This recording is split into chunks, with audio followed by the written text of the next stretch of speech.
When Donald Trump speaks, the world listens, sometimes in disbelief, sometimes in dread. In one such instance, the U.S. President ordered the preparation of plans for military action against Nigeria because the African country has allegedly failed to stop the killings of Christians. President Trump's vow to send troops, all guns blazing, to eliminate Islamist terrorists has jolted both Washington, D.C. and Abuja, rekindling old fears about the United States' appetite for intervention overseas. Aman Kumar Himanshu reports. Thousands and thousands of Christians are being killed. Radical Islamists are responsible for this mass slaughter.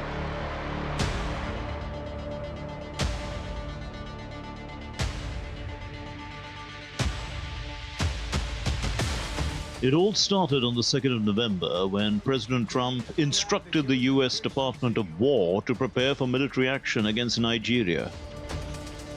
He wrote on Truth Social, "If we attack, it will be fast, vicious, and sweet, just like the terrorist thugs attack our cherished Christians. Warning, the Nigerian government better move fast." He added, for good measure, that the U.S. could dispatch troops to Nigeria and carry out airstrikes to tackle the Islamist terrorist groups that are behind the killings of Christians there.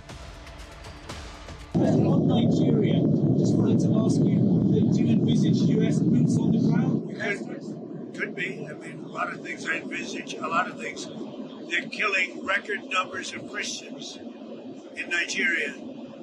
And they have other countries very bad also. You know that part of the world, very bad. They're killing the Christians and killing them in very large numbers. We're not going to allow that to happen. U.S. Secretary of War Pete Hegseth replied to President Trump's social media post saying, "Yes, sir, the Department of War is preparing for action." Open declarations of war by Trump and Hegseth raised global alarm. Some feared the possibility of a new U.S. military engagement across the Atlantic. Others worried that a unilateral U.S. strike could destabilize Africa's most populous country. Trump claimed that a record number of Christians have been killed in Nigeria. He alleged that Christians in Nigeria faced an existential crisis and that radical Islamists were responsible for the killings. A few weeks ago, U.S. lawmaker Ted Cruz demanded that Nigeria be declared as a country that violates religious freedom. Nigeria denied all allegations. Its president, Bola Tinubu, defended by saying that Nigeria's very identity is based on religious freedom and equal respect. Nigeria does not promote religious persecution, and that the country's constitution guarantees the protection of all religions. Nigeria's foreign minister chimed in. What we've done is we've articulated what our constitution says about religious freedom, what our federal laws say about religious freedom, and no, not this. It's inside. No. This. Nigeria's constitutional commitment to religious freedom and rule of law. All the answers are in there. And this is what guides us. And this is what shows that it's impossible for there to be a religious persecution that can be supported in any way, shape, or form by the government of Nigeria at any level. According to a report by International Society for Civil Liberties and the Rule of Law, religious violence has claimed more than 7,000 Christian lives between January and August. President Trump has since designated Nigeria as a country of particular concern for its alleged violations of religious freedom and persecution of Christians. Some of the other countries designated as such include China, Myanmar, North Korea, Russia, and Pakistan. Nigeria was first placed on the list by the U.S. in 2020, but the designation did not single out attacks on Christians.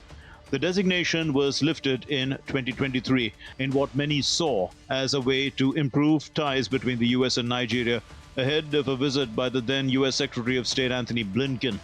On 5th November, Nigeria's government rejected its designation by the United States as a country of particular concern, calling it misguided and based on inaccurate information. Nigeria, Africa's largest democracy, is multi-ethnic, multi-religious. The northern part of the country is mostly inhabited by Muslims. The southern part is inhabited by Christians. Boko Haram and Islamic State West Africa are fighting the Nigerian state. They target anyone who does not fit their imagination of a good Muslim. This includes Christians, but Shia Muslims as well. In central Nigeria, herder and farmer communities clash over access to resources such as water and land for pasture. Herders are generally Muslims and farmers are Christians. In 2024, the United States Commission on International Religious Freedom found that the violence affects both Muslims and Christian populations in large numbers. According to the US-based Armed Conflict Location and Event data, there have been 20,409 deaths from 11,862 attacks against civilians in Nigeria between January 2020 and September 2025. It includes 385 attacks on Christians that left 317 of them dead. There were fewer attacks on Muslims, but far more ended up dead. 417 Muslims died from 196 attacks on them. Statistics apart, the problem that Trump has spoken out against is real. The hardline Islamist terrorist group Boko Haram and its offshoots have waged a brutal insurgency in northern Nigeria since 2009. Boko Haram hit headlines globally in 2014 after it kidnapped 276 girls from Chibok in the state of Borno. It sparked an international Bring Back Our Girls campaign. 11 years on, more than 50 of those girls have still not been found. Nigeria's military has been fighting the insurgency for years, but corruption, human rights abuses, and the Nigerian government's perceived neglect of the Christians have underlined the country's military campaign against the Islamists. Adding to the strain, several states in the north of the country enforce harsh blasphemy laws that critics say target Christians, atheists, and minority Muslim sects alike. With 240 million people bound by colonial borders and a history of military rule, Nigeria's internal strains are inevitable, and religion is far from the only fault line. Over the years, Nigeria has faced violence from regional and ethnic groups such as the Bakassi Boys in the south, Amotikun in the southwest, and the Eastern Security Network in southeast Biafra that seeks to carve out an independent state from Nigeria's east. Some analysts see an economic angle and the fallout of colonialism in the violence in Nigeria. Nigeria gained freedom from the British in 1960. The colonial masters left behind a legacy of deep communal fault lines, inequality, and an education system enforced top-down, where northern Nigeria was disadvantaged. Inequality is still very high in Nigeria. Nigeria is among the largest economies in Africa, and crucially, the continent's biggest oil producer. It is home to the Dangote Petroleum Refinery, Africa's largest. On 1st November, Dangote announced that it would ramp up protection as Nigeria tries to cut down oil imports. Some other analysts suggested that President Trump's sudden interest in Nigeria was motivated more by developments in Washington, D.C. The plight of Christians in Nigeria has become a lightning rod for evangelical Christians in the U.S., who are a vital part of President Trump's political base. It aligns with a pattern where President Trump's foreign policy interventions are closely linked to his domestic political priorities, such as keeping drugs and migrants out, as seen in the simultaneous threat against Venezuela, or helping white South African refugees. Amid all the blame games and threats directed at Nigeria, China has stepped forward to stand by Africa's largest democracy. As President Trump threatened military action and cut aid, Beijing moved swiftly to defend Nigeria's sovereignty and stability. A Chinese Foreign Ministry spokesperson said that China opposes interference by any country in the internal affairs of other nations under the pretext of religion or human rights, and opposes arbitrary use of sanctions and threats of use of force. As a key member of China's Belt and Road Initiative, Nigeria has become central to Beijing's growing influence on the African continent.